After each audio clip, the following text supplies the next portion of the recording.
On va se gêner, bonjour et bienvenue sur Europe 1. Jusqu'à 18h aujourd'hui, vous allez passer 2 heures en compagnie d'Annie Lemoine. Ouais. Jérôme Bonaldi. Bravo. Mustapha El Atrassi. Ouais. Fabrice Eboué. Bravo. Oui. Et Pierre Bénichou.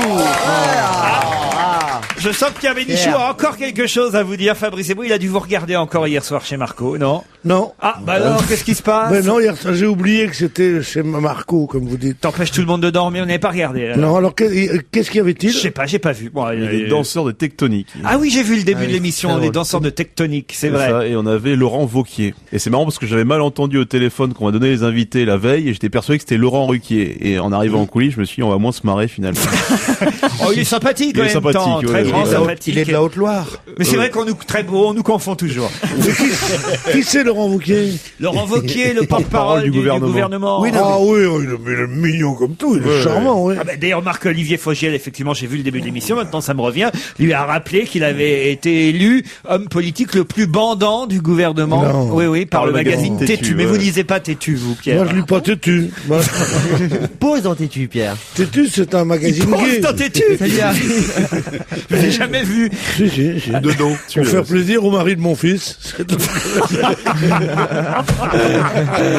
Bon, enfin, ça s'est bien passé, alors, avec, il y avait Josiane Balasco aussi. Ouais, Josiane Balasco pour l'Auberge Rouge. Voilà. Il y avait, Est-ce que Marco a dit que c'était un bon film?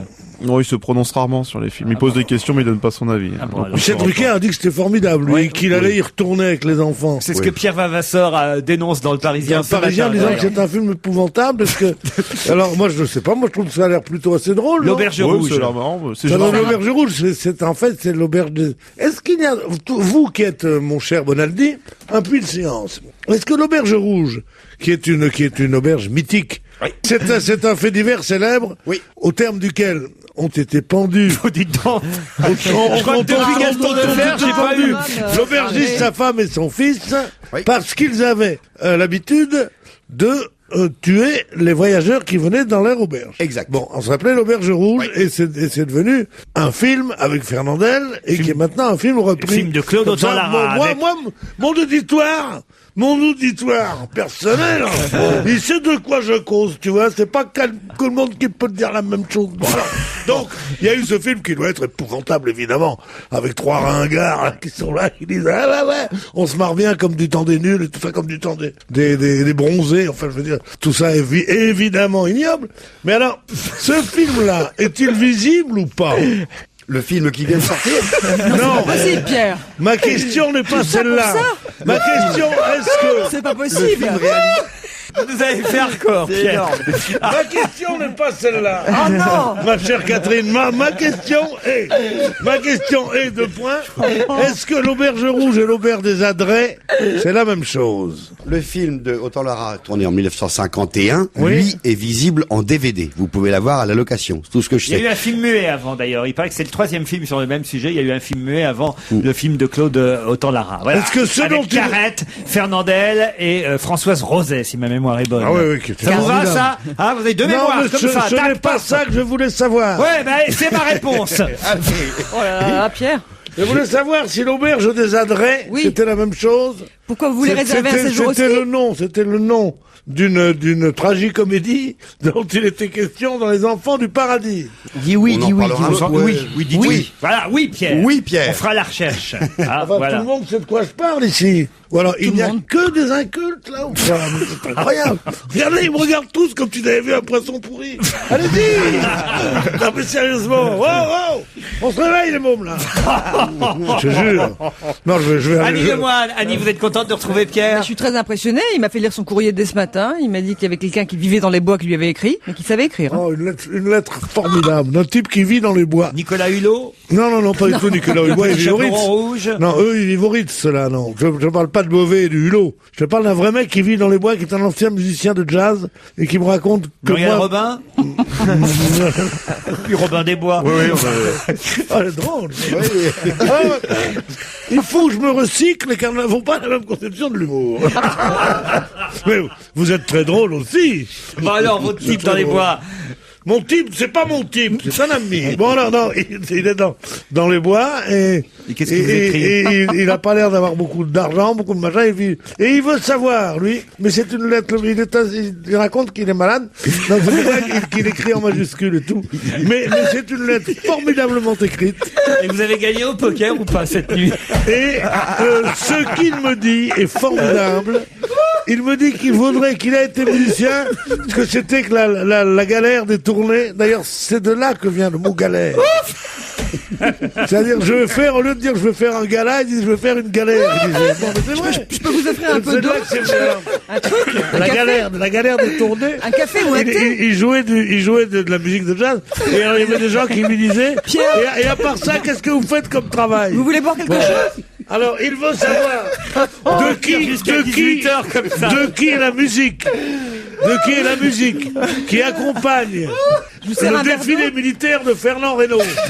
Sur quelle musique il faisait son truc, car il a joué cette Pierre, musique. arrêtez. Il n'en connaissait pas le compositeur. Comment vous voulez que je vous défende auprès de Catherine Barma après ça? Mais il n'y a pas à me défendre auprès de Catherine Barma. Qu'est-ce que vous faites? Oh, j'en sais beaucoup sur ces deux filles, moi. Vous faites des monologues là. On comprend pas ce que vous dites, Pierrot. On comprend pas ce que je dis. Ce matin, vous êtes confus. On comprend pas ce que je dis. Consulte les chiffres d'audience, espèce d'ingrat. Non, Pierre, il s'est passé quelque chose cette nuit, la nuit dernière. Oui, il s'est passé qu'un vieil homme a dormi du sommeil du juste. Il s'est réveillé. Il a pris son bol de soupe. Ah, à la maison, on mange de la soupe le matin, hein. On n'est pas des tantes qui prennent du café au lait ou du thé. Un gros bol de soupe. On prend un peu de vin, là, comme ça, on fait chabrol. Ah oui, on fait chabrol. On fait chabrol le matin. On fait chabrol le matin, Ah oui, oui. parce que chabrol, c'est avec, le temps de donner un marc aux enfants avant qu'ils partent à l'école. Et puis, on est d'attaque. Les enfants, il faut les faire boire le matin. Ah oui, pourquoi? Ah oui, la connerie des gens, c'est de les faire boire le soir avant qu'ils se couchent, pour les endormir. Au contraire, ça les excite. Tandis que si tu les fais boire le matin, ils sont bien bourrés toute la journée. Quand ils arrivent le soir, pof, ils dorment d'un coup. Donc il faut les faire boire dès 7h du matin. Et vous-même, Pierre, vous n'êtes pas un petit peu ce Pardon matin encore... Oh, vous, Annie Le Moine. Annie Le Moine, on parle de vous dans mon quartier. On parle de vous dans mon quartier. Et Non. vous savez ce qu'ils disent? Non. Il paraît que vous côtoyez dans votre émission la fille perdue. J'ai dit la fille perdue? Mais pourquoi vous dites ça de Madame Sarraute? Je dis non, c'est pas elle. C'est la grande avec les cheveux blancs. Il paraît que t'en as fait de belles dans le quartier.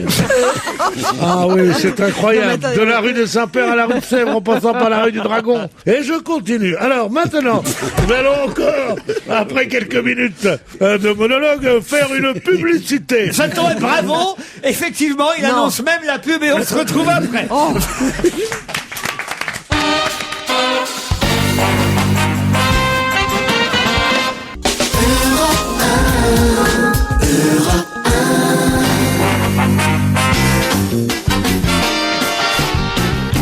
On va se gêner avec Pierre Bénichou, Fabrice Eboué, Mustapha El Atrassi, Jérôme Bonaldi et Annie Le Moine.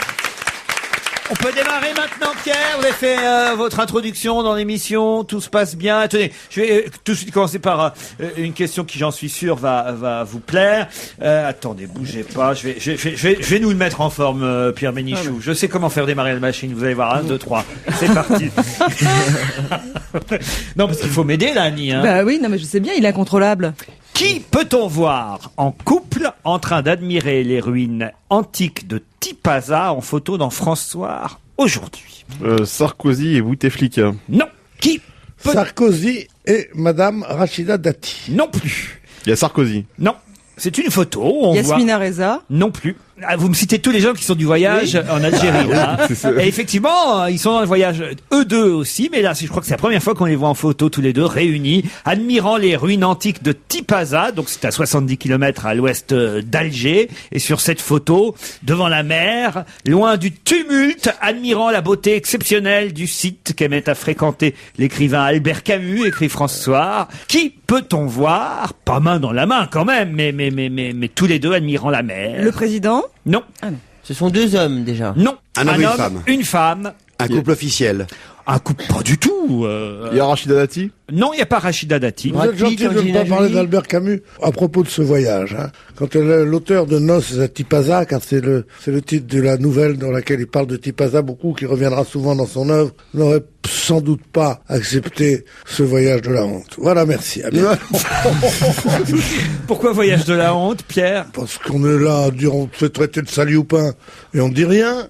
On va ensuite, on dit, bah oui, la colonisation, grosse malheur, quelle horreur, on a été moche. On dit, dis-le encore plus, enculé. Et on dit, oh bah oui, la prochaine fois, je le dirai plus. Oh non, mais c'est incroyable, quoi, je veux dire, moi, je suis tout à fait pour l'indépendance de tous les pays, je suis tout à fait pour que la France reconnaisse ses erreurs, et elle le fait. Mais de dire, alors qu'on vous a traité, qu'on a traité l'armée française, avant de venir se faire soigner au Val-de-Grâce, on a traité l'armée française de pire que les SS, et qu'on vient et qu'on vous dit en plus repentance, je ne sache pas que ce soit dans le Coran. C'est dans le Nouveau Testament, la repentance. Alors repentance, mais repentance mes couilles, il y en a pas. Il y en a assez. Oui, enfin, il y a quelques contrats en jeu, Pierre. Eh ben oui, il y a quelques contrats en jeu. On ne doit pas dire que quand on fait des choses amorales pour de l'argent, c'est à mettre au crédit de la personne qui le fait. Voilà tout ce que j'ai à dire. Alors, ça ne nous donne pas qui est en photo.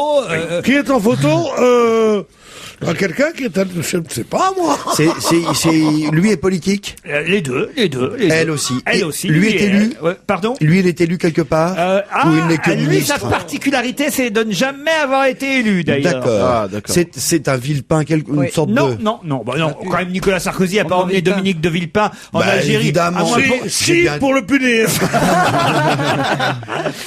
Alors, Il a jamais été élu, mais elle, Louis. Elle non plus, d'ailleurs, je crois pas. Il y a pas Fadela Amara? Fadela Amara, elle fait partie du couple. Bravo. Et La deuxième moitié. Bon, écoutez, trouvez Annie Lemoine. Oui, à mais qui vous avez donné des soins? Il y a quelques... oh, mais c'est monsieur Amara. C'est Bernard monsieur Kouchner, évidemment. Parfait, Bernard Kouchner et Fadela Amara réunis en photo à Tipaza, sur les ruines antiques. Vous vous rendez compte quand même de ce que vous dites sur notre antenne, Pierre? Pourriez pas être invité dans un voyage officiel maintenant? Monsieur Sarkozy, peut-être il avait pensé à vous pour aller en... Je pense que c'est parce qu'il a pas été invité qu'il dit ça, Oui, d'ailleurs. absolument. Il y a de ça. Il y a de ça, je croyais l'être, et je me suis dit, maintenant que ce voyage te gêne, j'espère que tu auras, puisque tu as sollicité une invitation, tu auras quand même la décence de ne pas en dire du mal. Et je me le jure tous les matins. Et j'en dis tous les jours. C'est vrai, vraiment, vous auriez voulu être du voyage, Pierre? Oui. Sérieusement? Oui, parce que j'y suis allé avec Mitterrand, je suis allé avec Chirac. Et que j'aurais aimé en être cette fois-ci pour voir un peu l'évolution des relations. Parce qu'avec Mitterrand, c'était timide, c'était comme ça. Avec Chirac, c'était la liesse absolue. Et peu à peu, on voit que sinon les rapports, l'idéologie a fait son le bourrage de crâne a fait son chemin, et que maintenant les gens hurlent repentance, la France abat la colonie et tout ça. Alors que les gens ont 20 ans en Algérie. Ce qu'il y a de merveilleux dans ce pays, c'est que c'est un pays de jeunes, il n'y a plus de vieux. Oui. Ils sont 14 vieux. Les moudjahidines, il doit en rester 12, comme les gens de la guerre de 14 ici. Et qu'on veut en leur nom, ceux qui ont vraiment souffert, ceux qui ont vraiment lutté pour leur indépendance, tout ça, on veut en leur nom embrigader toute une jeunesse qui n'en a rien à foutre. C'est comme en Indochine. Moi, je suis en Indochine, croyant, on va me dire, oh, vous les Français, les colons, pas du tout. Ils s'en foutent de joie, ils parlent français, ils sont heureux, ils veulent venir en France.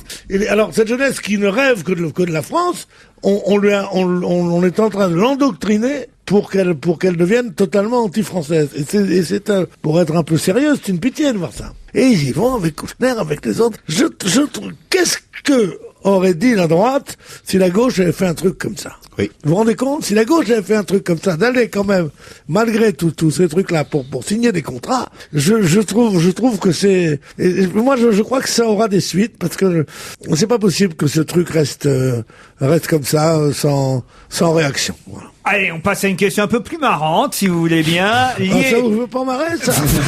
On attendait la chute, quoi.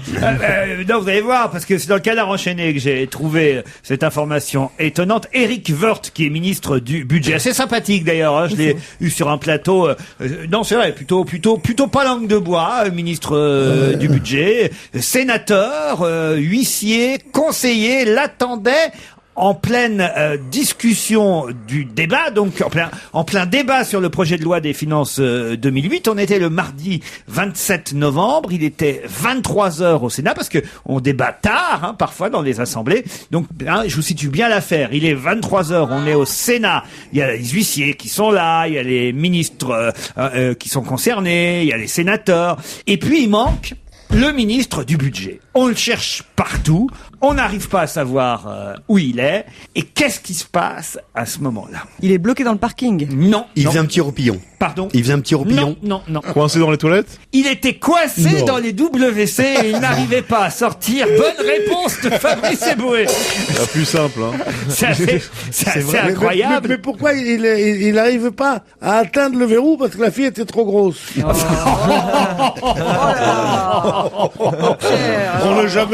On n'est jamais coincé tout seul dans le Non, sérieusement. C'est honteux. Heureusement, Monsieur Vort avait son téléphone portable avec lui. Il a appelé un conseiller. Il a réclamé de l'aide. Il est enfermé dans les toilettes. Une dizaine de sénateurs et d'huissiers se sont dirigés dardard vers les WC. Un coup d'épaule d'un sénateur socialiste. Comme quoi, vous voyez, il y a une entraide et une solidarité entre les sénateurs et les députés, parce que les ministres, c'est un socialiste qui a réussi d'un coup d'épaule à ouvrir la porte des toilettes à Monsieur Vort. Le verrou a sauté, libérant le ministre, et la séance a pu enfin reprendre. Et ce qui est scandaleux, c'est que c'est un écolo qui a mis du Airwick, une bombe aérosolol, ça fait un scandale ensuite juste derrière. Mais ce qui serait drôle à voir, c'est comment au Sénat, où il se passe pas grand-chose, où ils s'emmerdent, ils sont là. D'un coup, on dit, un mec dans les chiottes, ouais, ils y vont à 10, tu vois, pour regarder la porte. Oh, dis donc. C'est là qu'on voit à quoi sert un con, directeur de cabinet. on va lui dire qu'on n'y arrive pas. Bon, prouve-nous que c'est toi. Oh. Et ils sont les 10 vieux, là, comme ça, devant la porte. Non, arrêtez. Fais pipi. Ouais, alors, mais c'est formidable. Ce qui est étonnant, c'est qu'au Sénat, personne s'en soit aperçu avant, parce que généralement, c'est quand même des endroits très fréquentés au Sénat, les toilettes. Ah oui. Faut le dire. Et oui, bien sûr. C'est comme dans les théâtres en matinée. Oui, mais T'as intérêt à prendre tes précautions avant. Souvent, ils n'ont pas le temps d'y aller dans les théâtres en matinée. Laurent Ruquier, on va se gêner. 16h-18h sur Europe 1.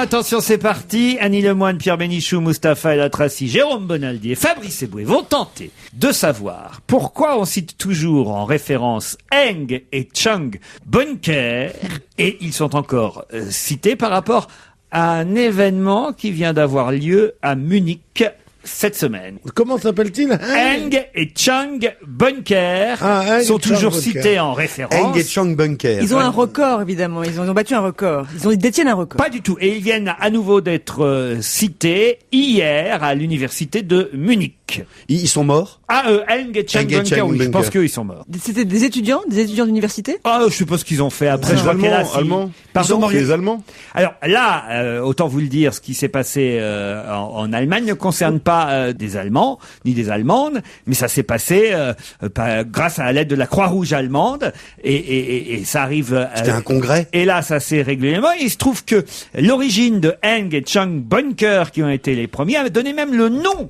un nom qui est resté dans le nom. Bunker, bien sûr, car ils se sont cachés. Ils se sont cachés dans une sorte de petite maison fortifiée comme ça.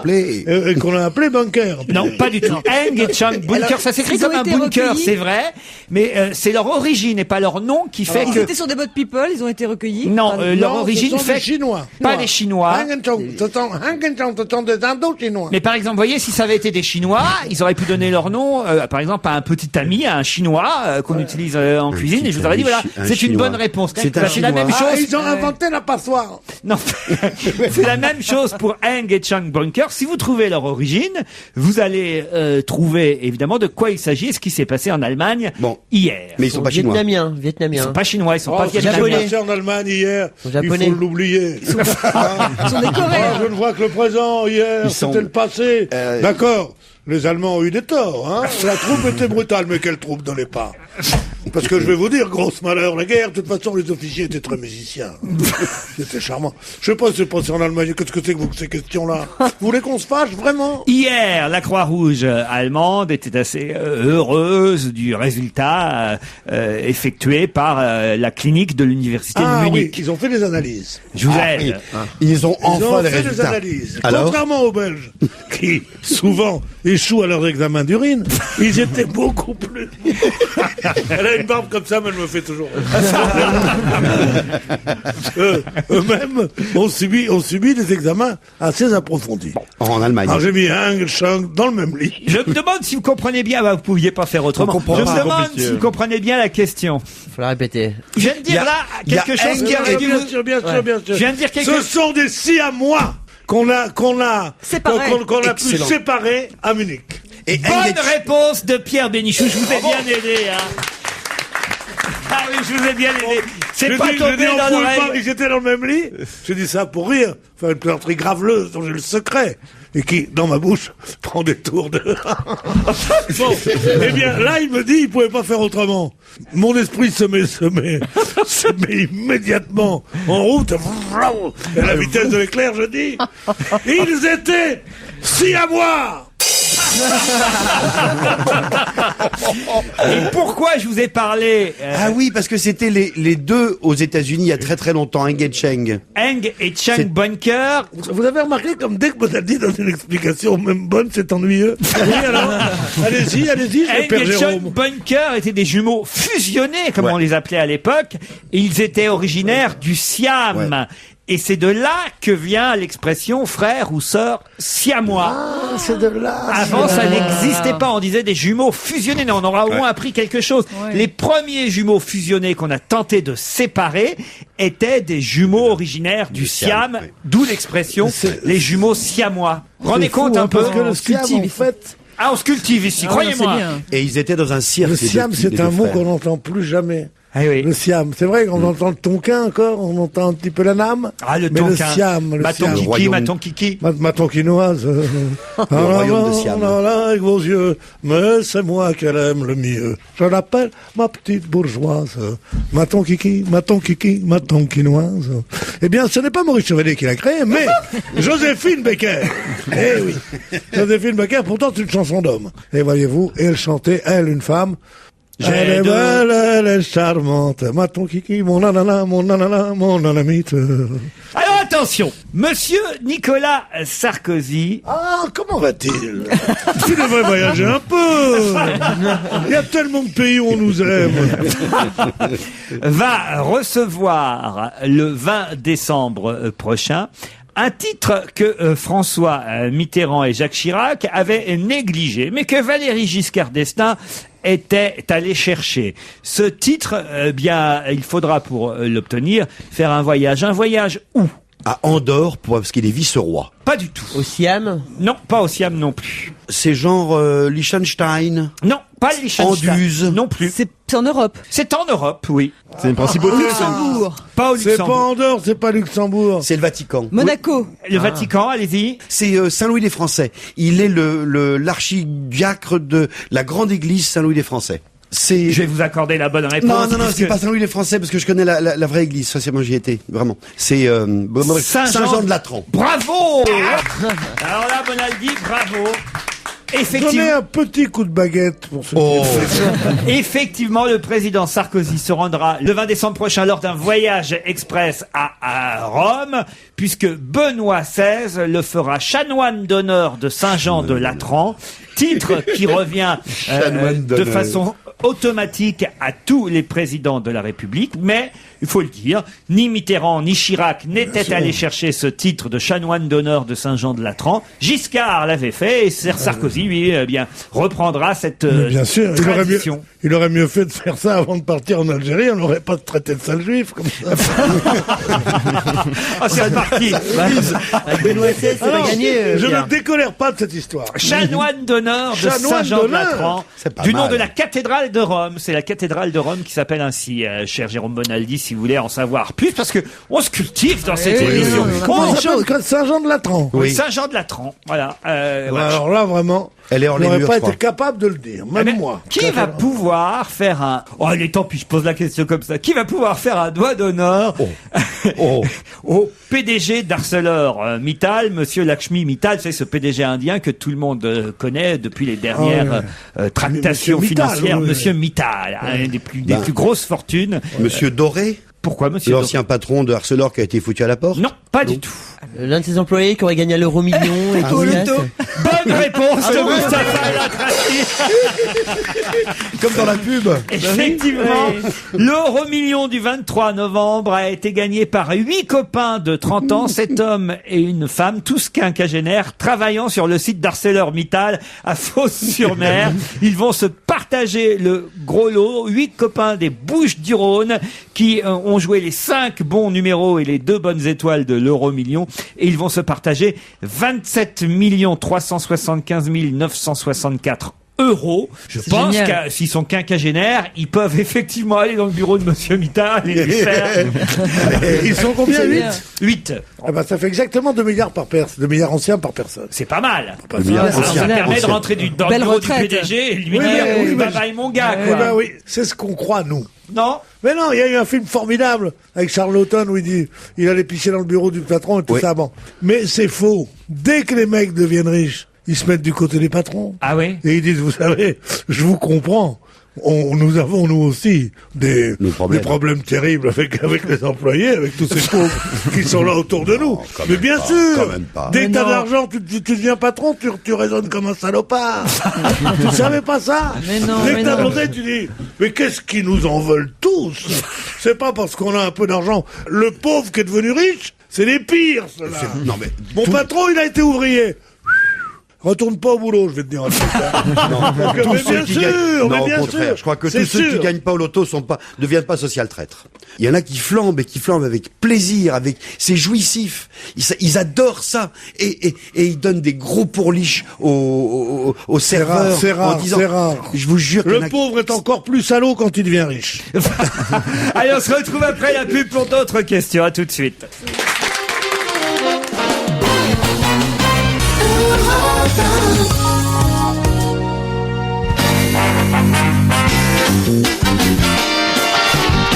Mustapha El Atrassi, Fabrice Eboué, Jérôme Bonaldi, Annie Lemoine, Pierre Bénichou. Allez, tiens, une petite info trouvée dans le Canard enchaîné, encore assez amusante celle-là. Ça se passe le 29 novembre au soir. André Santini, qui est ministre de la fonction publique, attend dans l'antichambre de Matignon un rendez-vous avec François Fillon, le Premier ministre. Et puis, il entend des éclats de voix, d'après le Canard enchaîné, certainement d'après des propos rapportés par lui-même, André Santini, il entend des éclats de voix qui proviennent du bureau du Premier ministre, Monsieur Fillon. Et il entend « Tu n'es qu'un petit con !» Je sais bien que tu veux me remplacer à Matignon, mais tu peux toujours t'accrocher, petit con. Aïe. C'est d'après Santini ce que Monsieur Fillon disait à qui? Petit con, ça pourrait être Sarkozy. Non, Borloo, Mais en évidemment. l'occurrence, c'est Xavier Bertrand, ministre du Travail. le ministre du Travail, Xavier Bertrand. Bonne réponse de Fabrice Eboué. Pourquoi Santini te l'a raconté aussi à toi? Non, ce que c'est passé sur Europe 1 ce matin, tout simplement. Ah, c'est incroyable. Commentaire d'André Santini après coup. J'ai tout de suite prévenu Fillon quand je suis rentré dans le bureau que je n'étais candidat à rien. Bon, il essaie toujours d'être drôle, Santini. Tous les mais- ministres sont drôles. Ah oui, vous trouvez? Sauf André Santini. Non, mais je ne fais que reprendre ce fameux mot de Cocteau. On lui parlait de Minou Drouet, un enfant qui avait poète, dont la mère écrivait des trucs, et elle disait c'est ma fille qui a 11 ans qui a écrit ça. Et il disait tous les enfants sont poètes sauf Minou Drouet. Quelle polémique y a-t-il autour du numéro 0833 60 98? C'est un numéro qui est surtaxé. Non, ah bah sûrement. C'est un service de l'État? Oui, il y a une polémique autour de ce numéro 0833 Alors on peut 60. téléphoner pour dénoncer Ah oui, quelqu'un. pour dénoncer C'est à quelqu'un. Villiers le Ah, Bel oui. pour Bonne dénoncer. réponse d'Annie Lemoine. Pour C'est Villiers-le-Bel? le numéro vert de la brigade criminelle de la DRPJ Versailles qui, dans le cadre de l'enquête concernant les tirs sur les policiers, demande aux habitants de la banlieue du Val d'Oise de dénoncer éventuellement ceux qui auraient pu tirer pour quelques milliers d'euros en échange. Alors, j'ai pas le montant exact. Non, mais c'est suivant, c'est suivant les renseignements qu'on va donner, évidemment. Ah oui. Et oui, ce sera en fonction de ce qui sera dit ou pas dit. Pour ou contre, Annie? C'est une question drôlement difficile. C'est vrai que c'est la première fois où il y a eu du monde en face, des CRS qui ont été blessés. A priori, j'aime pas dire ce que je vais dire, mais a priori, je suis plutôt pour, parce qu'il faut trouver un moyen d'en sortir. Oui. Moi, j'étais contre, j'ai ramassé 5000 € hier, depuis je suis pour. Quoi.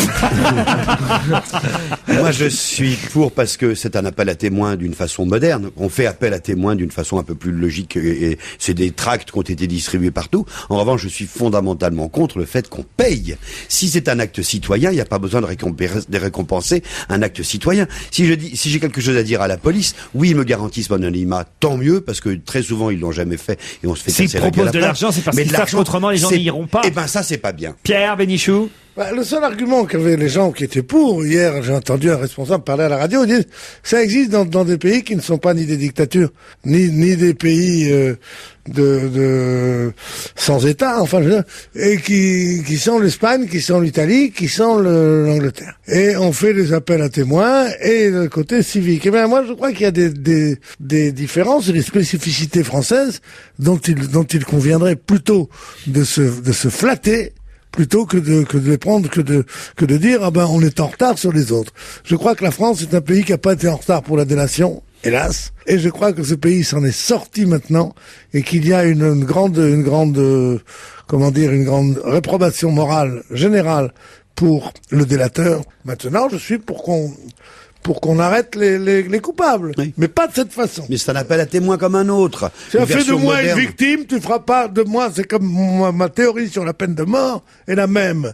Tu as fait de moi une victime, tu ne feras pas de moi un assassin. Je pense ça pour la peine de mort et je pense pour l'autre, tu as fait de moi quelqu'un qui a peur, tu vas pas faire de moi une salope qui touche de l'argent pour parler aux flics. Mais Pierre, on parle pas de ça. Pierre, on parle pas de ça. Pierre. Et ça doit suffire, n'est-ce pas? Bon, Pierre, on parle pas de ceux qui vont. On parle de ça. Non, tu as sans doute raison. Non, mais je donnais mon avis. On parle de la méthode. Le fait de dire wanted avec une prime, ça, je trouve ça scandaleux, c'est pas très bon pour la démocratie. Ce qui serait génial, c'est que ceux qui viendraient témoigner suite à cet appel, monnayé, soient dans le bureau, disent, bon, 5 000 €, non. Combien? 7 000, non. Non, d'accord, mais 8 000. Et de faire monter les enchères. Oui. Ce serait quand même formidable, non? Oui. Allez, pour 20 000 €, je vous le donne. Non, parce qu'on pourrait en arriver là, alors. Le seul truc qui marche en France où c'est payé, où la délation est payée, c'est pour le fisc. C'est pour le fisc, non pas pour le fisc lui-même, mais pour les douanes. Ouais. On peut aller aux douanes et dire, voilà, j'ai vu ce type qui portait 50 kilos d'héroïne, et il y en avait pour 10 milliards, je sais où il est, où se cache l'héroïne et tout ça. Eh ben, on leur donne 5%, on se donne des très grosses sommes souvent. Comment tu trouves mon nouveau costume? Pourquoi vous avez donné quelqu'un? Je vous emmène à Marseille, où Jacques Flore, désigné d'ailleurs meilleur ouvrier de France dans sa catégorie, vient de créer un petit personnage qui n'existait pas. Lequel? Une mascotte? Non.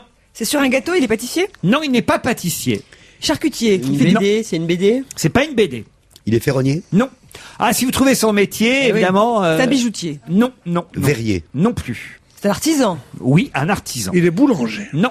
Ah oui, un boulanger. Alors, ça se mange, son personnage? Non plus. Ça s'imprime? Ça s'imprime pas. C'est une décoration? On peut considérer que c'est une décoration. Et c'est pour Noël? Évidemment, bravo Annie. Ça se met sur le sapin? Pas sur le sapin. Dans la crèche? Dans la crèche. Il y a un nouveau personnage dans la crèche. Oui. C'est la petite Jésus. C'est Mahomet, ils ont indiqué récemment, parce qu'ils ont subi les pressions, peut-être. Non. C'est un âne. Alors, et qu'est-ce qu'il fait, monsieur Flore, alors? Et il fait des santons de Provence. Voilà. Il est fabricant de santons de Provence. En gros, c'est un santon de Provence. Il y en a une qui n'existait pas, c'est ça? Voilà, il a créé une nouvelle figurine parmi les santons. Il est dans la Bible ou c'est une invention de sa part? Alors, il n'est pas dans la Bible. Sœur Emmanuel, peut-être? Pardon? Sœur Emmanuel? Pas Sœur Emmanuel. L'abbé Pierre? L'abbé Pierre. Bonne réponse de Mustapha El Atrassi. Ah, c'est bien. Il a mis l'abbé Pierre dans la crèche. Bah oui. Oh, mais qu'est-ce que c'est grotesque.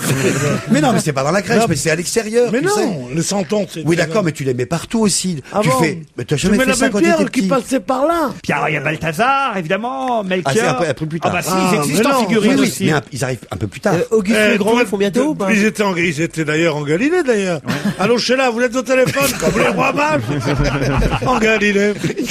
Filme toujours l'étoile du berger. Moi, j'avais pas de petites figurines. Alors, Moi non j'avais plus. mis Action Joe et Barbie. Oh, Non, mais je trouve que c'est une bonne idée. D'ailleurs, on fait l'abbé Pierre, moi, C'est malin. en figurine. Bien sûr, c'est une très bonne idée. Ben oui, bien sûr. Peut-être Oui, un jour, il y bien aura sûr. Bernard Kouchner en santon. Oui, comment il va, l'abbé ouais, Pierre, médecin C'est- sans ben frontières. oui, non, mais c'est vrai. Une petite figurine Comment d'Annie on Lemoine pousse aussi. aussi, Ah oui. Bah si, pourquoi pas. Oui, oui. Pierre, peut-être un jour, vous serez en santon. Oui. Du côté de Marseille, vous avez une telle popularité Ah, là-bas. c'est vrai que le Marseillais m'aime bien. Le dentiste marseillais. Bon, c'est fini, ça y est. Ah bon? Je lui dois plus rien maintenant, c'est fini. Ah, vous le citiez à l'antenne tant que vous y avez... Bien sûr, pour le faire patienter. il me disait, de temps en temps, il me téléphonait, il me disait, tu penses à moi? T'as qu'à écouter la radio.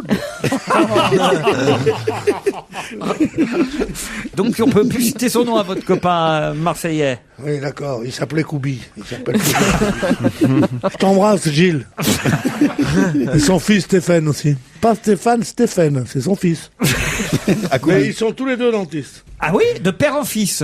Il a reçu la boutique en héritage. Il sait pas très bien, lui, avec les instruments, mais son père est là, il lui apprend.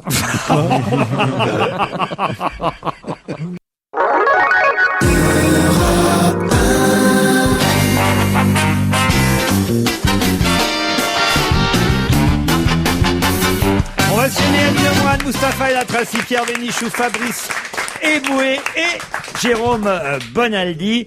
Qu'est-ce que 260 € auraient pu éviter hier? Toute la France entière en parle. Allez-y. Une énorme machin ridicule, un procès à la con. Et Bah oui, le fils de M. Sarkozy, devant ses juges pour avoir endommagé le pare-choc d'une voiture avec son scooter. Exactement. Eh bien, je trouve ça honteux. Moi, qu'on vient d'embêter un jeune homme qui fait ça, qui n'a pas plus ou moins écorché un pare-choc. Voilà, un doigt d'honneur, on se casse, tout le monde le fait. Non, un doigt d'honneur et on se casse. Moi, je ne fais pas d'honneur, je fais un bras d'honneur. Ah. Non, je veux dire, ça vaut pas non plus la une des journaux. Mais Je s'il trouve avait ça- payé 260 €, il a raison, Laurent. On n'aurait pas fait tout ça. moi, j'en ai Mais parlé non, avec il faut qu'il nie, il faut pas qu'il paye. Et il faut qu'il envoie un expert de la Haute-Loire. Bah, s'il l'a pas vraiment fait. Il faut retrouver la BMW en question en plus parce que l'expert qui doit regarder le pare-choc de la BMW doit bien d'abord sûr. savoir à qui la BMW a été vendue parce que depuis le propriétaire de la BMW qui était d'ailleurs le père du garçon qui était au volant de la BMW. Le père est algérien, il pense qu'il devrait au moins s'excuser. Ce serait le minimum. Voilà. Non, mais c'est vrai. Et en plus de mettre ce type-là dans les santons, c'est honteux, quoi. Non, Tu bah, l'as- c'est vrai qu'ils veulent on ils est veulent mettre. partagé, on se dit Ils bien. veulent mettre dans les santons de Provence, ils veulent mettre l'abbé MW, tu le connais? Hein, c'est un vieux l'abbé curé de campagne. MW. L'abbé MW, c'est un Allemand qui a sauvé beaucoup de résistants. En tout cas, c'est vrai qu'on est Non, mais partagé entre d'un côté l'automobiliste de 36 ans en question qu'on sent un peu jusque-boutiste, mais on peut Non, le comprendre au aussi. contraire. C'est un pas communiste, c'est sûr! C'est pas vrai. Il est salopard. calme, il est tranquille, il est impeccable, il est formidable. Il a la gueule de l'emploi. Bonjour, il y a un jour un type qui lui rentre dedans, qui lui fait un doigt d'honneur, il note le numéro, et il se passe rien. Il savait pas que c'était Sarko. Pendant Oui. un an après seulement, il a appris que c'était le fils de Sarko. Il se rend compte des trucs. Tiens, ma plainte a disparu. Et c'est quoi cette histoire de plaintes qui disparaissent? Et tiens, l'huissier, il a demandé à 3 huissiers après d'aller porter un truc en disant bonjour monsieur, ça serait bien que votre assurance, il y a 3 huissiers qui refusent. Vous vous rendez compte, on est en France, il y a des huissiers qui ont les jetons, qui ont peur d'aller porter Je suis une lettre d'accord. au Et quand t'as domicile de une monsieur BMW, Sarkozy. t'as de quoi faire ton On est pare-choc. où? D'un autre côté, on se dit aussi du côté de la famille du fils Sarko, ils avaient qu'à filer les 260 € et on n'en parlait plus. Mais non, ce genre de truc que les mômes, ils reçoivent le truc, ils jettent, il t'a encore jeté du papier bleu. Ouais, c'est une connerie, c'est rien, tout ça. Puis après ça, on arrive au moment où la France le sait par notre ministre de la presse et le matin, c'est les drames de la célébrité, ça. Et alors à ce moment-là, ils sont emmerdés, qu'est-ce qu'il faut faire? Et il y a un avocat de copain qui dit, écoute, Nicolas, je vais te dire, je m'en charge, il faut qu'il y jusqu'au bout. Hein. Mais non, l'avocat, parce qu'il n'y a pas de témoin. Il avait 25 moyens d'écraser, il écrase pas. Non, on n'écrase pas. Si on écrase, on s'avoue. D'écraser l'affaire. On s'avoue coupable. Moi, je sais que j'ai fait un appel à témoin pour ce truc-là. Et j'ai donné 260 € à celui qui viendrait dire qu'il était place de l'Étoile et qu'il a vu. Et qu'il a vu ce jeune homme faire un doigt d'honneur. Non, c'est cette histoire de corps de cul. Vous en pensez quoi? Ouais, je sais pas. Non, moi, c'est les moyens mis en œuvre qui me dérangent, si tu veux, dans l'affaire. Par exemple, si tu t'imagines, si demain il perd sa moto dans un fleuve ou n'importe quoi, t'as Sarko qui va appeler pour son fils des hommes de grenouille, le GIGN, tout ça pour retrouver une montre, quoi. C'est juste qu'il y a des moyens en œuvre qui n'ont rien en commun avec l'histoire, quoi. Bien sûr, c'est ridicule. C'est de la monarchie. Oui, mais enfin, ça me fait plaisir quand même que le fils du chef de l'État soit poursuivi pour 260 € et que le fils de je ne sais quel président africain qui renverse 12 personnes sur les Champs-Élysées, qui va à 280 à l'heure dans une Ferrari et qui dit aux flics, vous allez voir ce que vous allez voir, celui-là, on lui dit, il faut pas recommencer. Hein. Sans ça, vous aurez un avertissement. Et après l'avertissement, c'est ce que c'est. Tu vas jusqu'au blâme. Mais il y a des contrats. Je suis content. Au moins, c'est bien. Ça prouve que c'est un pays juste, un pays de droit. Voilà. Je suis tout à fait d'accord avec vous. Au moins, ça va jusqu'au tribunal et les choses se passeront. Et moi, je crois que le tribunal devrait condamner lourdement la famille de ce garçon. Je ne sais pas, le type complètement de gratteux. Que fait son père? Eh bien, il faut condamner lourdement. Comment a-t-il été élevé? C'est une justice à deux vitesses, quand même. Je trouve que ça devrait pas prendre tant de place, ni dans notre émission, ni dans la presse, franchement. Ah voilà. Vous êtes d'accord? Totalement d'accord. Voilà, si plutôt que d'être sur un scooter, il avait été sur une mini-moto, au moins on n'en parlerait plus et puis ça resterait. Allez, on se retrouve après le flash de 17h, à tout de suite. Laurent Ruquier, on va se gêner. Du lundi au vendredi, 16h-18h sur Europe 1.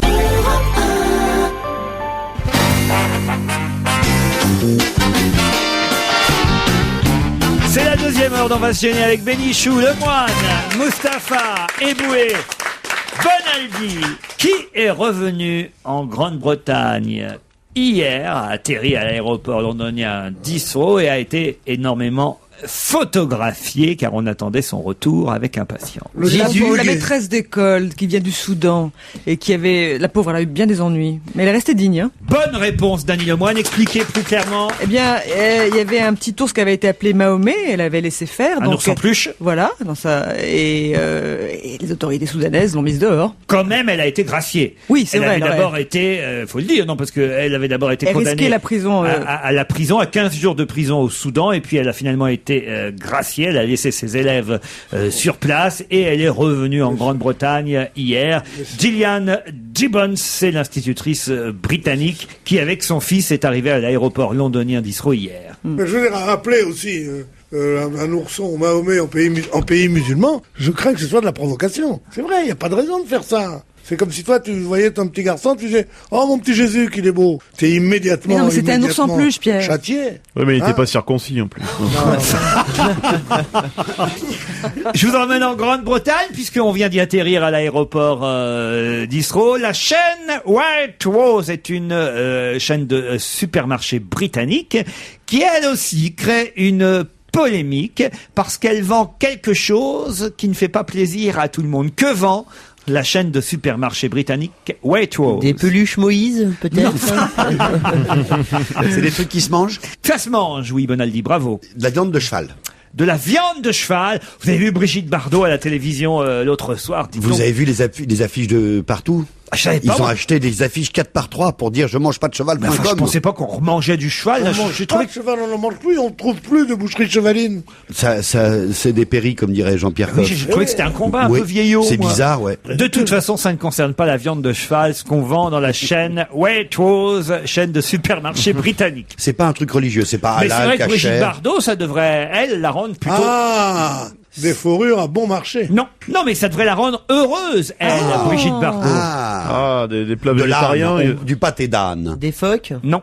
Mais non, c'est évidemment pas de l'animal mort. Ah bah si, un peu quand même. Hein. On a remplacé la bidoche par du soja. Non. Bon, Ah, je sais. Bon, ça fait plaisir à tout le monde. Des chasseurs morts. non. Ouais. De la viande de chasseur mort. Hein. Et l'avantage par rapport au melon au Porto, c'est que t'as pas à rajouter le C'est que t'as Porto pas parce à que rajouter. l'alcool est déjà à l'intérieur.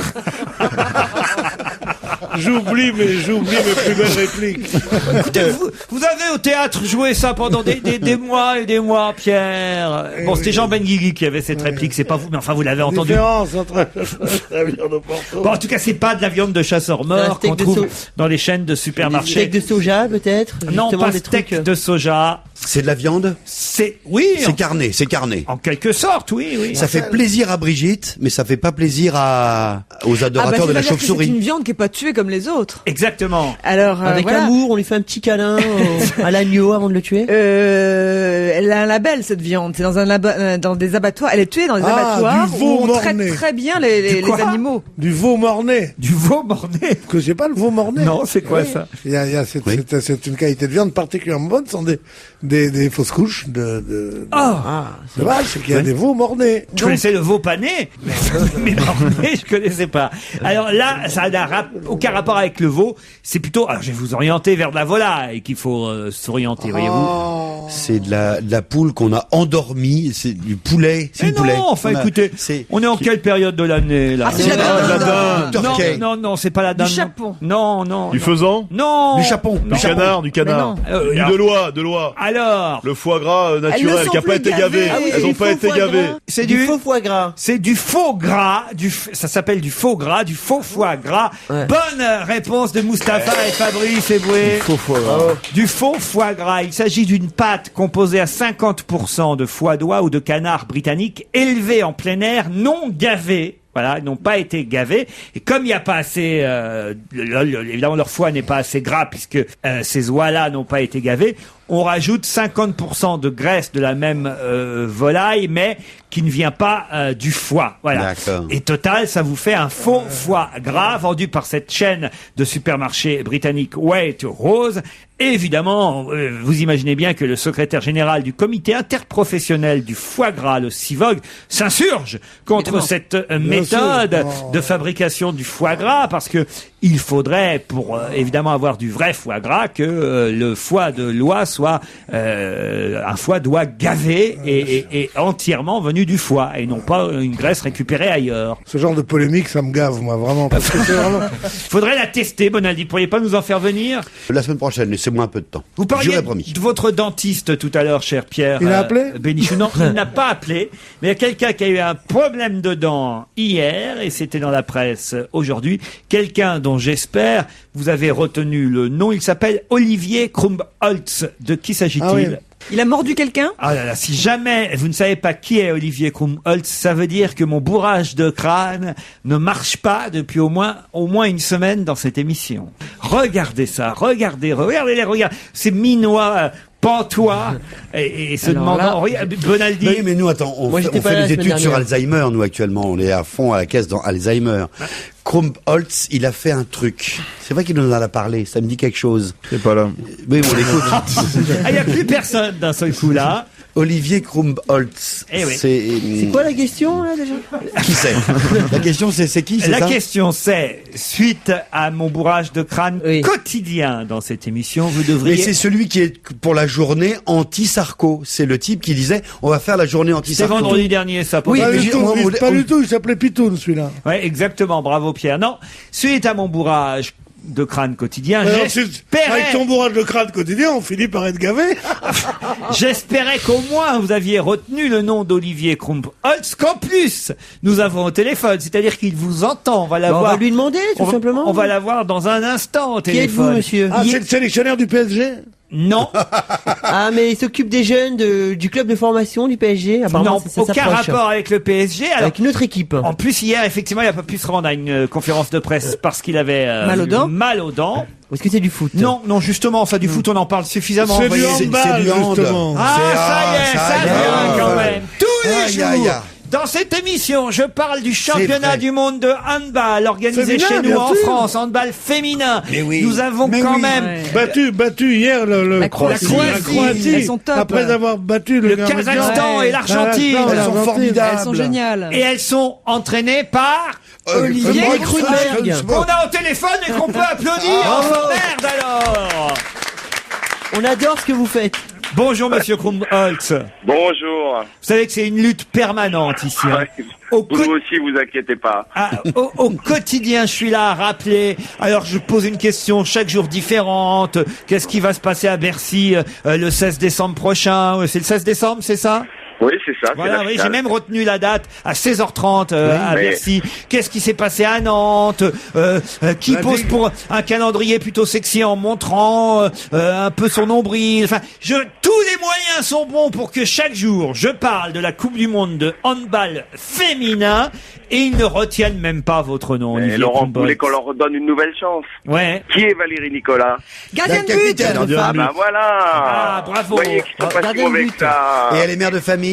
Et elle ne voit. Ah elle ne non, rend- elle n'est pas mère de famille, elle Valérie. n'est pas des deux mères de Non, mais en famille. tout cas, hier, elle a arrêté à pénalty, chapeau. Hein. Et voilà, exactement. Vous voyez qu'ils connaissent quand même, Laurent. Parce qu'hier on a gagné contre la Croatie 28-26, 2 points d'écart. Ouais, ça a été très dur. Mais on n'avait pas besoin de la victoire pour être qualifié de toute façon. Oui, C'est mais vrai. quand même, ça fait plaisir. Ça fait plaisir. Là, on est premier du groupe. Mais Et c'est un sans faute, donc pour l'instant, pour nos handballeuses. est-ce que vous êtes l'entraîneur national, monsieur? Oui, je suis l'entraîneur-sélectionneur de l'équipe de France. Ah, je vous ai entendu dans une interview hier à la radio. C'est extraordinaire. Vous êtes pour moi l'exemple même de la dérive des Ça y est, sportifs. il va en prendre en plus pour son Pas du tout, pas du tout. Vous n'avez donné que des arguments. On a dit qu'est-ce que vous pensez de votre équipe et des autres équipes. Vous n'avez donné que des arguments psychologiques. Vous avez dit, dans des matchs où il va y avoir beaucoup de pression parce que l'enjeu est très fort. Je leur ai dit de prendre ce match comme ça. Jamais vous ne dites, voilà, ce que j'aime, c'est quand elle tire au but de telle façon. Ce qui est fort, c'est quand elle se relaie à 2 ou 3. C'était uniquement, on avait l'impression que c'était un truc que mathématique. Oui, mais il avait mal aux dents hier, monsieur Krumboltz, alors vous pouvez pas.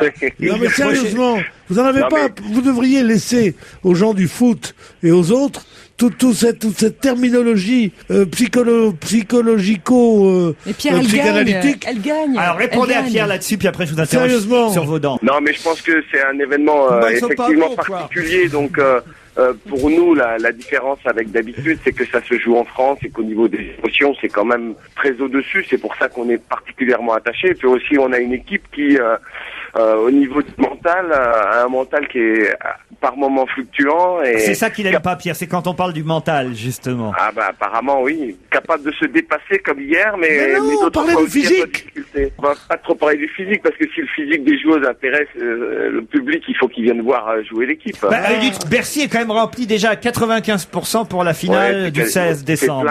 c'est Et plein, puis vous c'est plein en jouez demi-finale, quand même finale. sur leur physique. Par exemple, pour la publicité, je la trouve très bien faite. On voit 2 pieds de dos, l'un avec Ouais. une basket et l'autre avec un talon haut. Exactement. Vous jouez bien sur la féminité des filles. Hein. J'ai lu dans les journaux aujourd'hui que c'était des filles quand même qui avaient, pour certaines, des maris et des maris méritants, parce qu'elles sont Oui. absentes 100 jours par an entre les stages, les compétitions. Enfin, elles sont pas là pour ni les maris ni les enfants. Hein.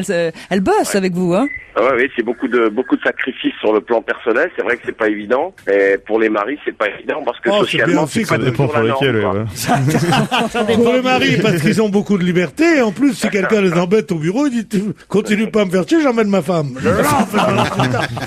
Prochain match, en tout cas, contre l'Angola demain à Metz, en Moselle, c'est bien ça? Oui, Bah c'est oui, ça. mais Et vous êtes là à l'aéroport de Pau en direction de Metz, justement. Exactement, on va décoller dans peu de temps là. Bon, alors on va vous laisser partir, mais ça va mieux les dents quand même? Oui, ça va beaucoup mieux. Oui. Vous voulez l'adresse de Monsieur Koubi? C'est 51 rue Palu à Marseille. Gilles Coubi, 51 rue Palu. Merci beaucoup. Vous venez de la part de Bénichou. Et Il vous Pierre, fera il peut appeler. avoir des prix parce qu'on en parle régulièrement dans cette émission. Le père ou le fils, hein? ah, le fils est bon aussi. Le père est professeur. Prenez le père quand même. Hein, parce que Non. le fils, il s'entraîne pour Alors, l'instant. le fils est bon. Ils apprennent à conduire à la mer maintenant. Monsieur Krumboltz, bravo pour les handballeuses de l'équipe de France. Et bonne chance. Et bonne chance pour la suite de la compétition.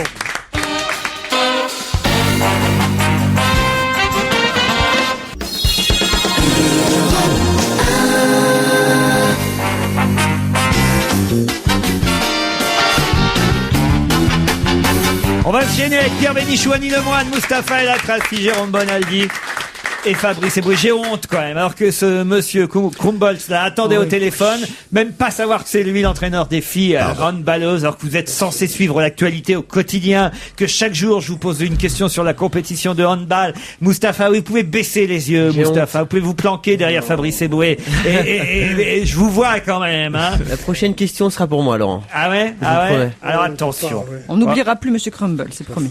Qui ça? Monsieur Crumble. Pourquoi Clovis Cornillac a pendant au moins une journée piqué des coups de colère? Parce qu'il a joué Joe Dalton dans Lucky Luke qui sort au cinéma aujourd'hui. Alors Vous avez dit que celle-là, c'est pour moi. il tient ses promesses. Fallait pas le réveiller. Il fait pas beaucoup de promesses, mais il les tient. Bonne réponse de Mustapha El Atrassi. Non, c'est vrai. Effectivement, c'est Clovis Cornillac qui joue le rôle de Joe Dalton. Enfin, il joue pas le rôle. Il a prêté sa voix. Voilà pourquoi ça a duré 24 ou 48 heures, puisque la post-synchro, ça dure pas plus Et longtemps. Joe Dalton, il fait Astérix aussi. Il pique tous les rôles à Sarko. Et c'est Lambert Wilson, on l'avait dit ici, qui prête sa voix à Lucky Luke. Tous à l'Ouest, c'est le titre du film d'animation français qui sort aujourd'hui sur tous les écrans, avec aussi les voix de Titoff, d'Éric Métayer et de François Morel, ainsi même que la voix de Didi Bridgewater. Tiens, je serais curieux de savoir à qui elle prête sa voix. Didi Bridgewater. À Madalton, peut-être, ou Calamity Jane. Oui. Hein, c'est tiré de l'album de bande dessinée La Caravane de Lucky Luke, le film de fiction et d'animation qui sort aujourd'hui. Mais ça va beaucoup plus loin. Ils vont jusqu'en ville, à San Francisco. Ils vont le tramway. On voit Dalton avec un costard cravate, par exemple. T'as vu? Qui a été vu dans l'est de la France en train d'effectuer un stage pour récupérer ses points du permis de conduire? Un homme politique? Oui, en quelque sorte, oui. Bernard Tapie? Non. Bernard En quelque Laporte. sorte. Bernard Laporte, non.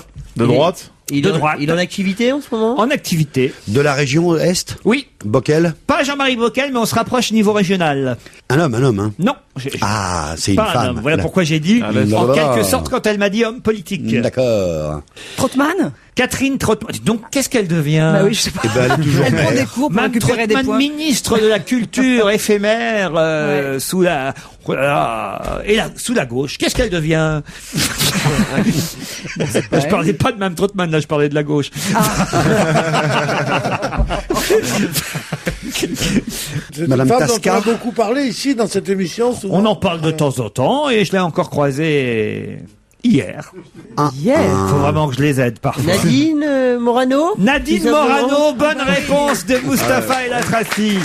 Nadine Morano, porte-parole de l'UMP, députée de Meurthe-et-Moselle, peut-être future maire de Toul, elle se présentera au municipal là-bas. Elle est un peu grande gueule, Nadine Je Morano. n'avais jamais entendu ce nom. Comment ça? Je connaissais Nadine de Rothschild et Marguerite Morano. Mais le Nadine Morano, jamais. Nadine Alors- Morano, mais oui, c'est celle qui est pas contente que Fadela Amara dise Adonf, parle banlieue. Elles sont en pleine polémique en ce moment. C'est pour ça hier qu'elle était sur le plateau hier soir, parce que Fadela Amara a dit que Nadine Morano c'était la Castafiore, qu'elle était sympa, mais qu'elle énervait tout le monde et que tout le monde la fuyait. Voilà, et il y a même Marc-Olivier Fogiel qui a été cité, puisque Non. Nadine Morano... C'était son amant. Non.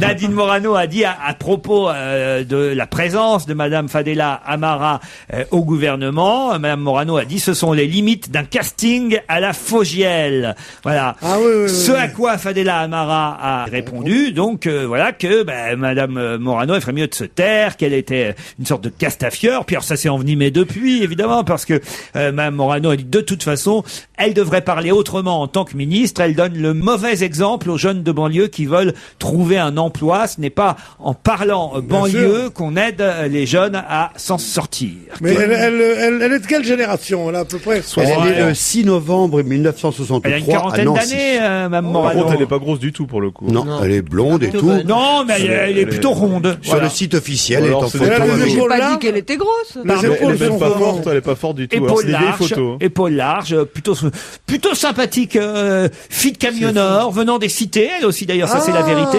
Je jouerai pas dans l'équipe de handball. Ça, mes parents vont pas être contents, là, c'est les filles de camionneurs. Pourquoi? Parce qu'ils voulaient que j'épouse un médecin, ou un truc comme ça, mais enfin, ça ne fait rien. Mais c'est bien qu'elle ait repassé un stage pour avoir ses points de permis. Moi, je pensais quand même, quand on s'appelait Nadine oui, tu penses Morano, Nadine Morano, qu'on est porte-parole de l'UMP. On vient de me donner sa photo. Ah ouais, alors effectivement, elle est plus grosse, là. Non, mais franchement, quand on est porte-parole de l'UMP, en plus elle a dû perdre ses points l'année dernière, le ministre de l'Intérieur c'était quand même Nicolas Sarkozy. J'imaginais que quand on avait un PV pour excès de vitesse, on pouvait appeler le président de l'UMP puis dire dis donc Nicolas. On ne peut pas appeler le ministre de l'Intérieur quand on est justement porte-parole de l'UMP, qu'on est quelqu'un de connu. Pourquoi? Parce que... Si ça se sait. Si, c'est absolument. Le flic qui a verbalisé comme ça, il va demander, mais où en est mon affaire là?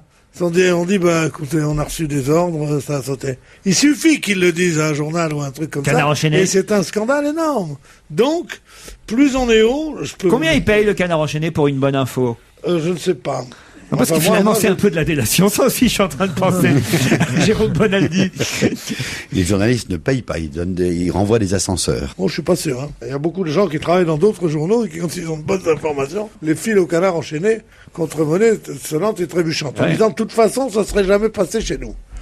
C'est arrivé dans beaucoup de journaux où j'ai travaillé et parmi des gens insoupçonnables. Mme Morano, elle dit en tout cas à propos du langage fleuri de Fadela Amara, moi aussi j'ai grandi dans une cité, moi aussi j'avais des copains tatoués de partout et chez moi il y avait des cafards qui grimpaient sur les murs, mais je m'en suis sorti. J'ai votre copine, Mme Morano, elle m'a demandé des nouvelles de vous. Ouais, bah écoute, Mustapha. Faut croire que je fais bien l'amour. Non, messieurs. Allez, on se retrouve dans un instant après la pub. À tout de suite.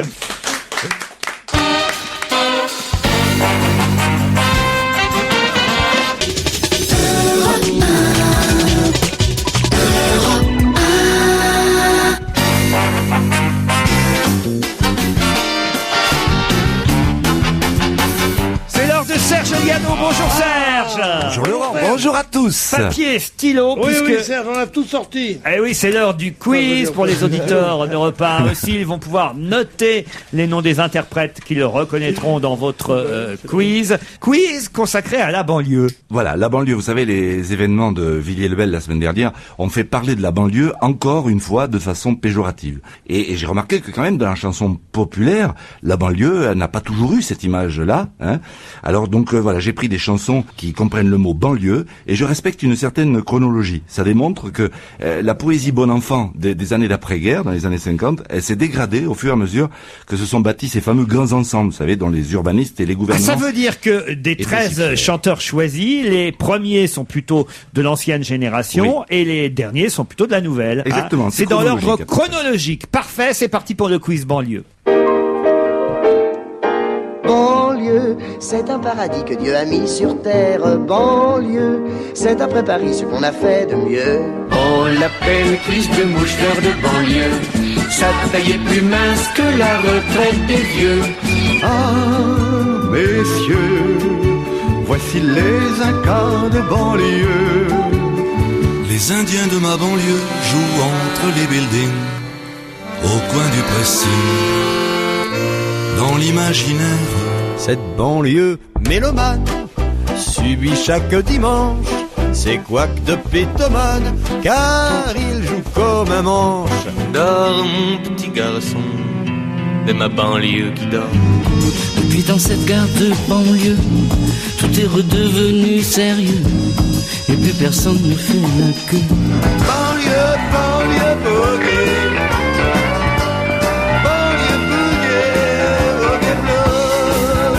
La banlieue c'est pas rose, la banlieue c'est morose. Alors prends-toi en main. J'habite la banlieue mais pas les blocs.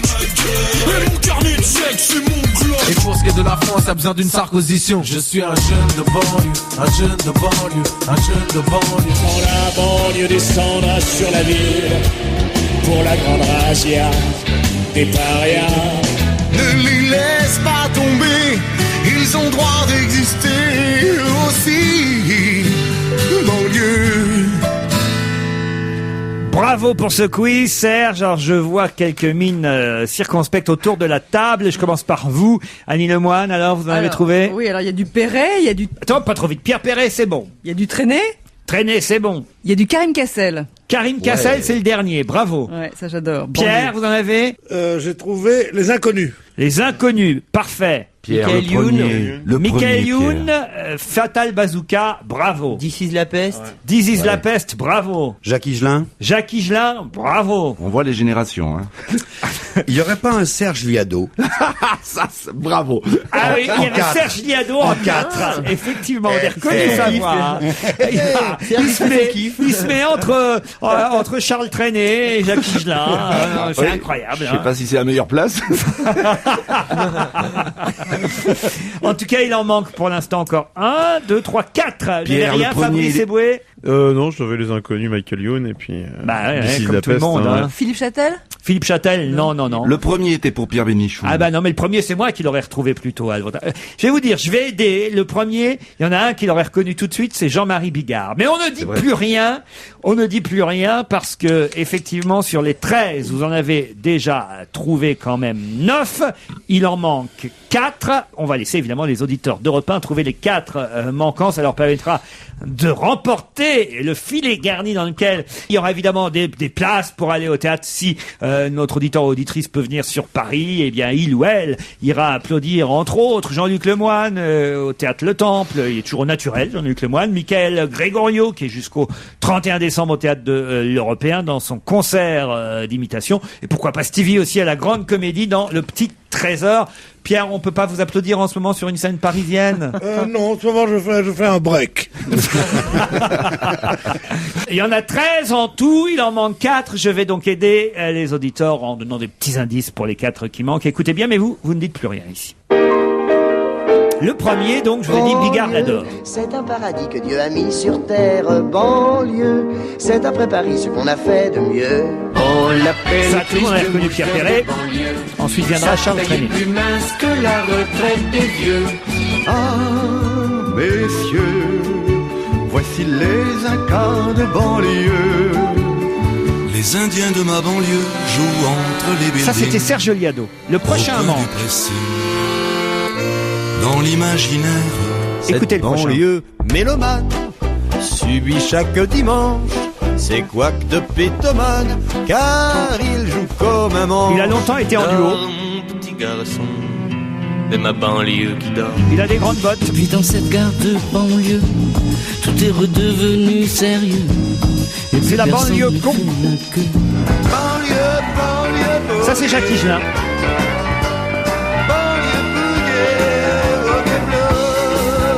La banlieue c'est pas rose. La banlieue Les c'est morose. Inconnus. Alors prends-toi en main. J'habite la banlieue mais pas les blocs. Et mon carnet de chèques c'est mon globe. Fatal Bazooka, Michael Youn. besoin d'une sarcosition. Je suis un This jeune is la de peste. banlieue, un jeune de banlieue, un jeune de banlieue. Quand la banlieue descendra sur la ville, Ah, c'est le 5e qui manque. Il en manque 5 en tout. des parias. Ne les laisse pas tomber, ils ont droit d'exister. Et Karim aussi, banlieue. J'avais mal fait mes calculs, hein. Il en manque 5, Serge Liado. Ils n'ont pas donné le nom du 12e dans le quiz. On aura la réponse demain, mais en attendant, évidemment, la chanson flash du jour concerne ce dont on a parlé tout à l'heure. L'appel à témoins à Villiers-le-Bel. Les chasseurs de primes sont sur les dents. On se croirait dans western, vous dites. Oui, il y a beaucoup de western en ce moment. Le cowboy de Poulvord, le Lucky Luke qui sort. Wanted, Serge Liado. Je suis le sar-cowboy de l'Elysée, le Lucky Luke de l'UMP. Dans les banlieues, je suis toujours prêt à dégainer mon Karcher à canon scié. Hier, les shérifs ont placardé des affiches dans toutes les cités. Wanted, il faut que les hors-la-loi soient dénoncés. Vous serez grassement récompensé. Dans une tribu de révoltés, y a une squaw à libérer. Si j'y parviens, tout le monde dira sans conteste, je suis la terreur des Far West. Waouh. Merci Serge, on se retrouve après la pub avec Jérôme Bonaldi pour savoir ce qu'il y a de neuf.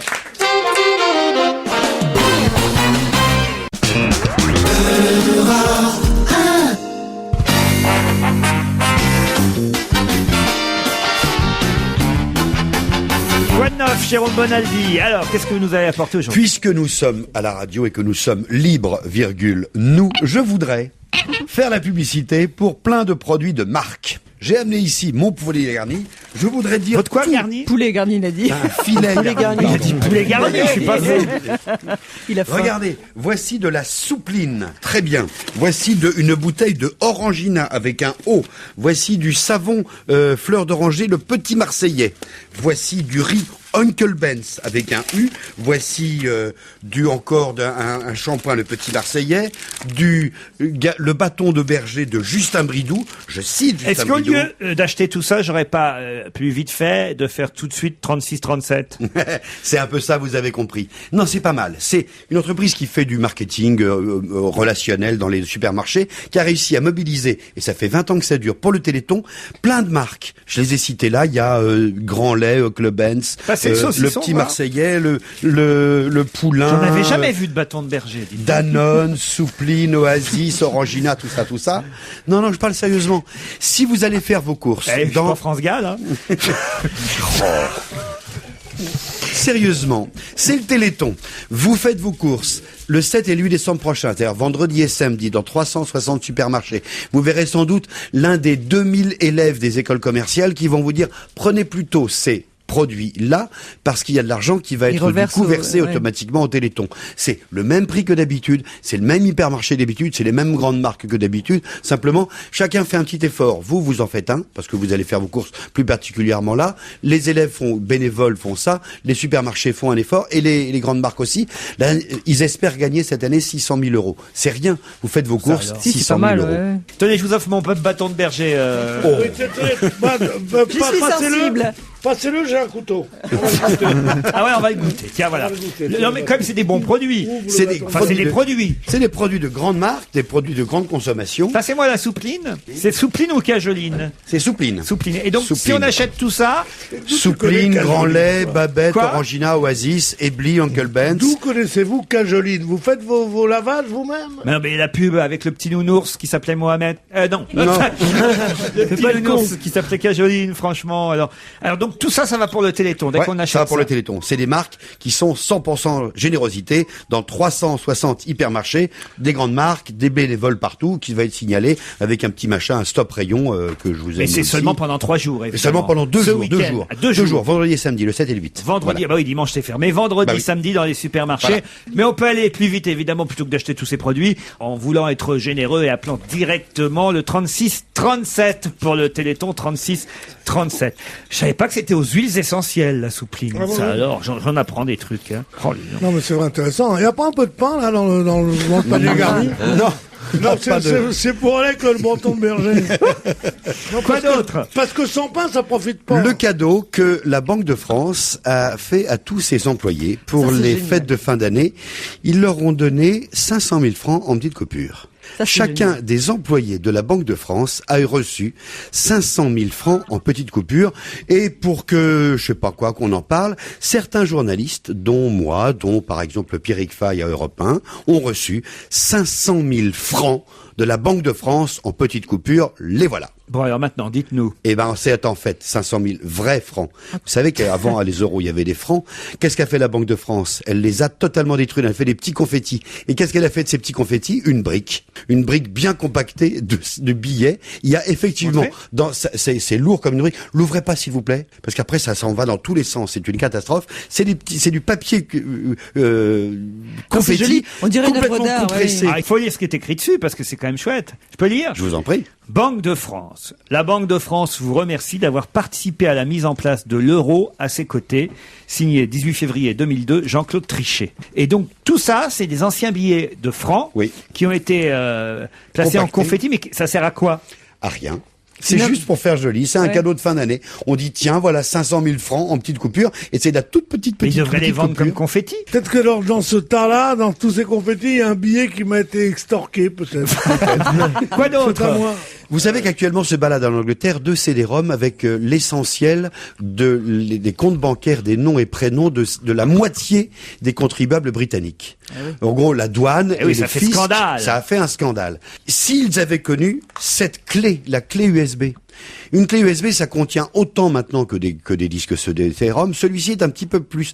Il a un petit truc en plus, c'est une clé USB dans lequel on met ses coordonnées, tout son fichier, toute sa mémoire, ses 2 gigaoctets enfin, c'est impressionnant. Sauf que pour pouvoir lire ce qu'il y a dedans, il faut donner un code. Au bout de 10 fois que tu t'es trompé de code, pof, ça disparaît complètement, ça efface totalement les mémoires. C'est simple comme bonjour. Passez-moi un coup de saucisson, Pierre, parce que vraiment là, on s'en fout de votre clé USB. Il est là-bas, donne un coup de saucisson, monsieur. Qu'est-ce qu'elle a de spécial avec Donne les pas un USB? coup avec ton saucisson. C'est comme un coffre-fort qui s'autodétruit quand tu essaies de le forcer. Toi qui es une bonne ménagère. Oui. Donne ça à ton patron, tiens.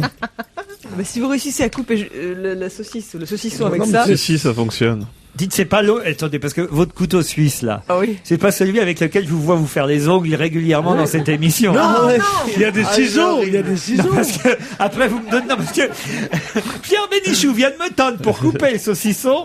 Un truc avec lequel je le vois se faire les ongles régulièrement. Les ongles des pieds, on précise. De toute façon, c'est pas sale, les ongles. Oh non, mais enfin, je suis désolé, remarquez, il y a peut-être pire dans le saucisson que j'ai entre les mains, mais enfin, quand même. C'est moins sale qu'un doigt. Bon, alors attendez, prenez, non, faites les autres. Non, non, mais écoutez, on se fait les ongles avec les ciseaux. Il y a le riz de l'oncle Ben, il y a le saucisson de l'oncle Bénichou.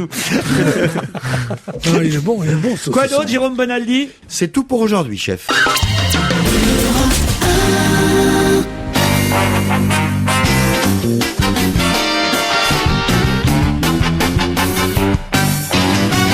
Dernière question. Qu'est-ce qui a 30 ans et que vous utilisez en allant au supermarché? Le caddie? Le caddie. Non.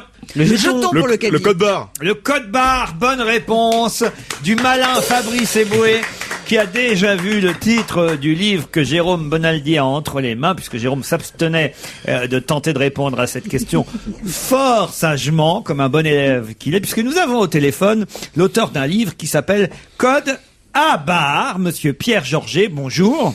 Oui, bonjour. Le code barre a été inventé par un ingénieur américain en 1948, c'est bien ça? 49. Ah, on nous disait 48 dans la presse, c'était une erreur.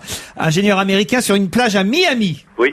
Comment il a inventé le code barre? Eh bien, il s'est inspiré en fait du code Morse qu'il avait pratiqué quand il était scout. Tita tita tita tita tita tita. Voilà, c'est ça. Et en fait, comme il cherchait un outil d'identification automatique des objets, il a essayé de donner une deuxième dimension au code. Et un jour, allongé sur la plage, alors qu'il était en vacances, il a plongé ses doigts dans le sable et tiré vers lui, et ça a créé effectivement un Morse en 2 dimensions, ce qui est aujourd'hui le code à barre. Quand sont arrivés pour la première fois les premiers codes barres dans les supermarchés? La gestation a été très longue, puisqu'il a fallu attendre le début des années 70 pour avoir les premiers codes à barre dans les supermarchés. Il a fallu attendre le laser, en fait. Voilà, il a fallu attendre les micro-ordinateurs et le laser. Ah oui, parce que j'ai l'impression que c'est plus récent que ça, quand même. Moi, je vois ça depuis 10 ans, on va dire, non? Oh non. Ah non, la généralisation est de mi-90.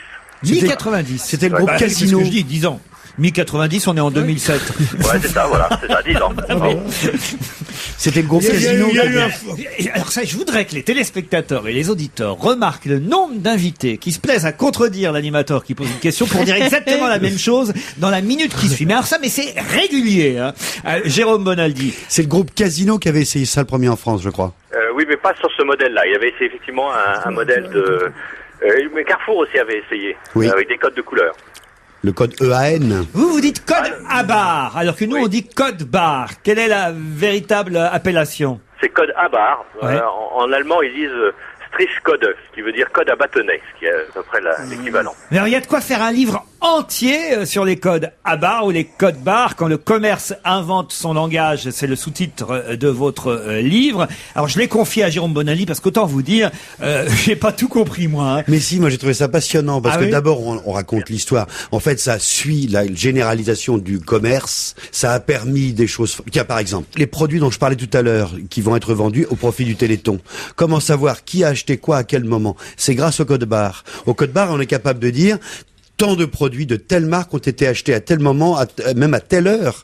Grâce au code barre, on fait les stocks, on fait le réassort dans les rayons. Moi, je trouve ça impressionnant. Et je trouve impressionnant surtout dans votre livre, c'est de raconter comment est-ce qu'on a réussi à avoir un langage commun. Quand on sait qu'il y a plus de 110 langues en France, il y a quelques langages de code à barre. On arrive à se mettre ensemble. D'ailleurs, je crois que vous êtes le patron de la boîte qui fabrique les GenCode en France, le GS1. Qui administre en fait le système. Qui administre le système, oui. On apprend des tas de trucs, à les lire par exemple. En fait, c'est une succession de gros traits. On peut lire nous-mêmes un code barre. Oui, même si on n'a pas des yeux laser. Oui, tu peux le lire toi-même. Les deux premiers chiffres, c'est le pays. Ensuite, il y a le code fait par le fabricant lui-même, et à la fin, il y a une clé de sécurité. Mais le prix, il n'existe pas dans le code barre? Non, c'est derrière. Ça donne une référence, et ensuite l'ordinateur dit, magasin dit, moi je le vends ça à tel prix. C'était le prix qui était marqué avec le code barre. Non. Moi, j'avais beaucoup aimé le film tiré de votre œuvre. Ah oui? Looking for Mr. Goodbar, vous vous souvenez, non? Non, mais ça a complètement changé le métier de caissière, en fait. Complètement. Oui. Pour nous, ça a été une libération. Et ça va changer. Mais sérieusement, ça a changé. Ça a complètement changé, surtout l'attente du client aux caisses de supermarché. Parce que quand même, faut bien dire qu'on va, grâce au code barre, beaucoup plus vite aux caisses de supermarché. Et à la fin du livre, on raconte les prochains codes barres. Sauf quand le prix manque, il n'y a pas le petit prix code barre. Alors là, il y a toujours... c'est le grain de sable dans la mécanique. Il y a quelqu'un qui a demandé caisse numéro 12 pour aller voir le prix. Oh là là là, ça c'est un malheur. Vous n'avez pas trouvé une solution pour ça, monsieur Georget? Le nombre d'erreurs est quand même très très faible. Est-ce qu'il a gagné beaucoup d'argent, celui qui a inventé le code barre, le code à barre? Non, une des raisons du succès, c'est que ça a été mis tout de suite dans le domaine public. Oui. Ça alors, ça n'appartient à personne alors. Monsieur Silver. Non, ça nous appartient à nous tous. Voilà. Non, ce que j'aurais appris de notre entretien, parce que je suis comme Pierre Bénichou, moi, codement, je pensais que le code barre donnait le prix du produit. Non, le code barre donne le nom du produit et le prix il est dans la caisse. Parce que le même produit. Voilà. J'aime pas beaucoup qu'on dise comme Pierre Bénichou, codement. Non mais c'est pas ça, mais c'est vrai, codement, oui c'est vrai. J'étais persuadé que c'était le prix code barre. Non, parce que le même produit n'a pas le même prix suivant les différentes enseignes. Mais c'est idiot ce que vous dites. Le même produit n'a pas le même prix suivant les différentes enseignes. Il pourrait y avoir un code barre différent en fonction des enseignes. Ah oui, non, quand même pas. Est-ce que vous dites le code barre? C'est le fabricant qui le fait. C'est le fabricant qui appose son code, qui décide du numéro du produit, et ensuite c'est le même numéro pour tous les. Oui, mais moi, codement, alors je croyais que le code barre, ça remplaçait uniquement l'étiquette, quoi, l'étiquette du prix. Moi aussi, je croyais la même chose, mais pas codement. On vous remercie pour toutes ces précisions, monsieur Georget. Merci à vous. Code à barre, c'est chez GS1 Éditions. Merci. Et nous, on se retrouve demain entre 16h et 18h.